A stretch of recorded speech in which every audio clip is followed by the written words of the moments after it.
بسم اللہ الرحمن الرحیم۔ السلام علیکم ورحمۃ اللہ وبرکاتہ۔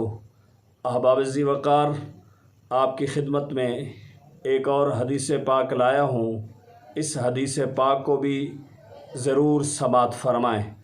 رسول اللہ صلی اللہ تعالی علیہ وآلہ واصحابہ وبارک وسلم نے ارشاد فرمایا، وہ مومن نہیں ہو سکتا، وہ مومن نہیں ہو سکتا، وہ ایمان والا نہیں ہو سکتا۔